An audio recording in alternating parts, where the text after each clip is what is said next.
Hey guys, Moms Against Medical Bullying. So there was one thing I wanted to mention about today when I went to the Capitol, is that as I was going up the Capitol steps, there were a small group of people protesting. They weren't really saying anything. There was a lady speaking to a news guy with a camera, and there was maybe 10 people or more with some signs. They weren't really being loud or anything, but they were protesting supposedly for to be able to go back to in-person schooling for the kids. And I just find it funny because the people, excuse me, I'm getting something here. The people had masks on. They all had masks on. This is what boggles my mind. This is what confuses me, is that we are begging to go back to being indoctrinated, when maybe, you know how people like to say the universe? When maybe the universe is throwing out a bone saying, here, take this opportunity for a change, do something different. Homeschool your child, or make a change for the better. Use this opportunity, right? But instead, people are begging with masks on to go back to public school.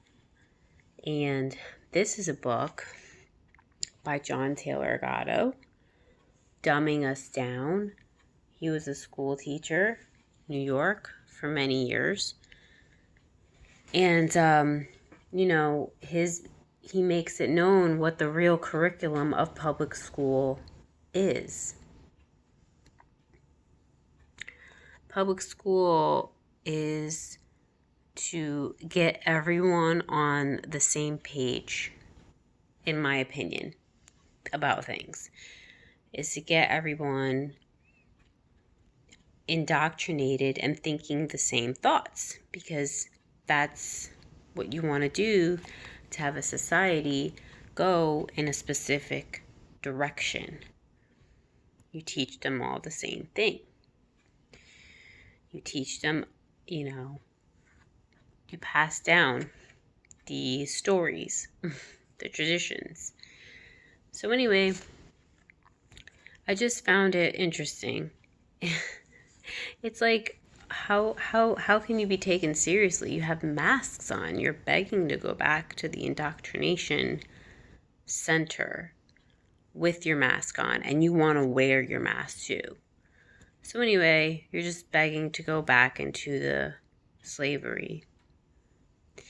I understand too the flip side, that these could be parents too, and kids who want to go back to school. They want to go back to their previously normal lives, what they think is normal, and parents have to go back to work.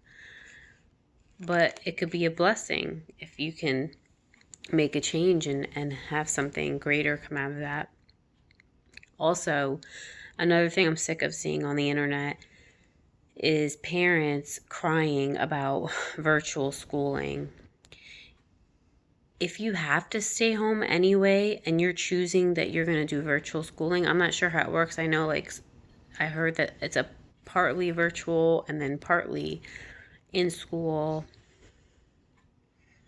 I don't know if they're letting them do all virtual schooling, but if they're going to make you do virtual schooling for a portion of time, and you have to quit your job anyway because you have to do this virtual schooling, why not just have signed up to do homeschooling and separated yourself furthermore from the public school system, because virtual schooling isn't homeschooling. Virtual schooling is public school enslaving you furthermore, but inside your home, which is worse. So, yeah. What else did I want to say? Oh, by the way, the votes for the Administrative Regulation Review Subcommittee meeting did not go the way that we wanted it to go. Most of them voted that they wanted to keep the masks, I believe.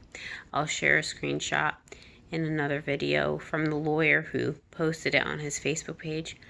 But like I said in my previous video, what matters is we took action, we spoke up, and we're going to continue to take action. So here in Kentucky, this lawyer, Chris Wiest, is going to the Supreme Court, taking the governor to Supreme Court on September 17th. So that's something that people are praying for will turn out in our favor. And yeah, so that's about it. Take care.